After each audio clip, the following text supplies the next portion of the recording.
Gaputa holiday tata, simurot na mamet nga digital talon. Taapa na man, agtudtod, iti matinag, di taayan ti repreparanda. Apo nagraragsak met dagijay nadapnak ditoy ne, o kitaan nyo. Madikam mo no ana to obrada. Apay nga di may sakit adamit ti igem-igem na nga basnot. Ana nga ti basbasnutan na ditan. Ay, adda ti bilit nga tiltiliwanda. O ayan, agtataraydan. Imbes nga, ag-concentrate na kumaijay, repreparanda, haanan na istorbudan gapo dayta nga bilit. Agiin no nada nga mang tiliw, tapno adda kano iti nayon ti sidaenda tatta nga aldaw. Nagpintas nga buyain ana, it's so relaxing. Nakakatuwa sila, di ba? Si Manong operator naman ng reaper walang pakialam. Patuloy lang siya sa pagre-reaper ng palay. So ayan ang buhay sa probinsya. 'Di ba? Ang saya-saya. How many years din ang lumipas bago ko na naman nasaksihan ang pag-aani ng palay. So noon ang ginagamit lang is thresher.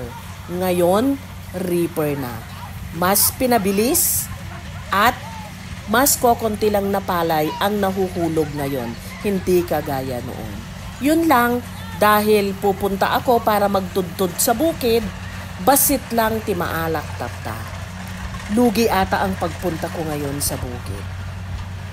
Anyway, at least nag-enjoy naman ako, nakalanghap ako ng sariwang hangin, at iba naman ang ambience na meron ako sa araw na ito. So ayan, patuloy lang sila sa paghuhuli ng ibon. Ang tawag yata sa ibon na yan is kulipato, yung itim na ibon. Ayan, ang bilis niyang tumakbo. Pero dahil ang mga magsasaka na ito ay very eager, very determined na hulihin ang mga ibon, kahit gaano man kabilis ang ibon na yan, huli silang lahat. So ayan, just enjoy sa paghuhuli ng mga ibon at si mamang nagre-reaper, nag-e-enjoy din sa pag-aani ng palay. So hanggang dito na lang guys. Thank you so much for watching and masasabi ko nag-enjoy ako. Thank you so much. God bless us all.